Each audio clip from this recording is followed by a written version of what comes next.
అందరికీ నమస్తే అండి. మద్యం కుంభకోణం కేసులో వైఎస్ఆర్ కాంగ్రెస్ పార్టీలో కీలక నాయకుడిగా ఉన్న చెవిరెడ్డి భాస్కర్ రెడ్డి గారిని సిట్ 2025 జూన్ నెలలో అరెస్ట్ చేసింది. అంటే దాదాపుగా 220 రోజులైంది ఆయన అరెస్ట్ చేసి. సో ఎట్టకేలకు ఈరోజు ఆయనకు హైకోర్టులో బెయిల్ వచ్చిందనమాట.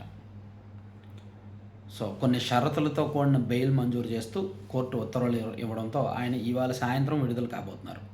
చెవిరెడ్డి భాస్కర్ రెడ్డి గారితో పాటు అతనికి సన్నిహితుడు, ఈ మద్యం కుంభకోణంలో మరో నిందితుడిగా ఉన్న వెంకటేష్ నాయుడు కూడా బెయిల్ మీద బయటకు రాబోతున్నారు. అండ్ సజ్జల శ్రీధర్ రెడ్డి గారు కూడా, ఈ కేసులో అత్యంత కీలకంగా ఉన్న సజ్జల శ్రీధర్ రెడ్డి గారు, వీళ్ళ ముగ్గురికి కోర్టు బెయిల్ ఇచ్చేసింది. సో ఇదే కేసులో ఆల్రెడీ బాలాజీ గోవిందప్ప గారికి అండ్ ధనంజయ రెడ్డి గారికి వీళ్ళందరికీ కోర్టు కృష్ణమోహన్ రెడ్డి గారికి కోర్టు బెయిల్ ఇచ్చింది కదా, ఆ ముగ్గురికి ఈరోజు ముగ్గురికి రావడంతో 6 ఈ కేసు నుంచి బయటపడినట్టే, బెయిల్ మీద బయటకు వచ్చినట్టే. సో ఇక రాజ్ కిషరెడ్డి, ఈ కేసులో జైల్లో ఉన్న అత్యంత కీలక నిందితుడు A1గా ఉన్న రాజ్ కిషరెడ్డికి మాత్రం బెయిల్ రాలేదు. అతని బెయిల్ పిటిషన్ను కోర్టు రిజెక్ట్ చేసింది. పాపం ఇప్పటికీ అతని బెయిల్ పిటిషన్ తిరస్కరించడం 10వ సారి. సో ఇంకా ఎన్నిసార్లు తిరస్కరిస్తుందో తెలియదు. ఎందుకంటే అతనికి సంబంధించిన పూర్తి స్థాయి ఆధారాలు అతని బెయిల్ విషయంలో మాత్రం చాలా గట్టిగా పట్టుకున్నారనమాట. అయితే ఒకటి మాత్రం నిజం, ఏదైనా కేసులో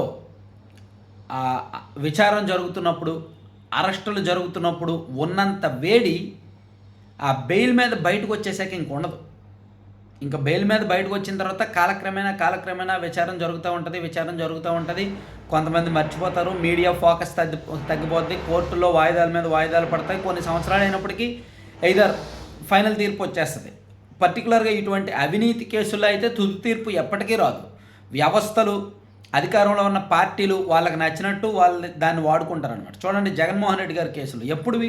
2012, 2013 నాటి 12-13 సంవత్సరాలు అయింది ఆయన బెయిల్ మీద బయటకు వచ్చి. ఆ తర్వాత వాయిదాల మీద వాయిదాలు పడుతూనే ఉన్నాయి, డిశ్చార్జ్ మోషన్ పిటిషన్లు పడుతూనే ఉన్నాయి. తుది తీర్పు రావడం లేదు, విచారణ పూర్తి అవ్వడం లేదు. 11 CBI కేసులు, 9 ED కేసులు, వెరసి 20 కేసులు పైగా ఉన్నాయి. ఈ 20 కేసుల్లో ఆయన A1గా ఉన్నారు. కానీ ఏ కేసులో కూడా తుది తీర్పు రాలా.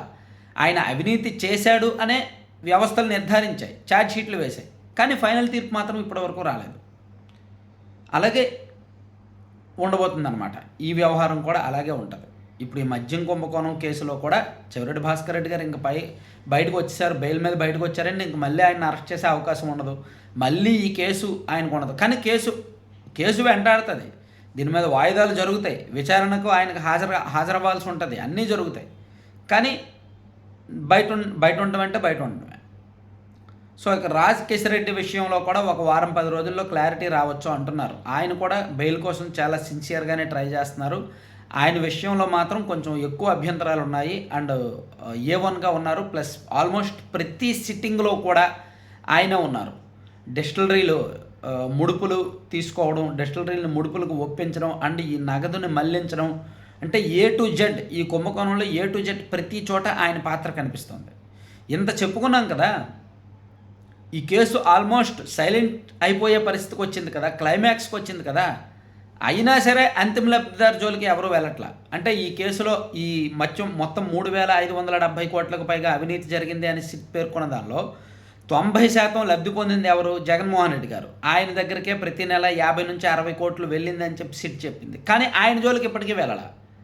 అంటే నేను చెప్తున్నది, ఆల్రెడీ నిందితులు అరెస్ట్ అయ్యారు, నెలల తరబడి జైలు జీవితాన్ని అనుభవించారు, బెయిల్ మీద కూడా బయటకు వచ్చేస్తున్నారు. కానీ అంతిమ లబ్ధిదారు జోలికి మాత్రం ఏ వ్యవస్థ వెళ్ళట్లా, ఏ దర్యాప్తు అధికారి వెళ్ళట్లా, ఏ దర్యాప్తు సంస్థ వెళ్ళట్లేదు. అట్లీస్ట్ ఆయనకు నోటీసులు కూడా ఇవ్వట్లేదు. కానీ ఆయనే దొంగ అంటున్నారు, ఆయనే మొత్తం దోపిడీ చేశారంటున్నారు, ఆయనకే మొత్తం డబ్బులన్నీ వెళ్ళాయి అంటున్నారు. కానీ ఆయన జోలికి మాత్రం వెళ్ళట్లా. అది మన వ్యవస్థల్లో ఉండే డొల్లతనం.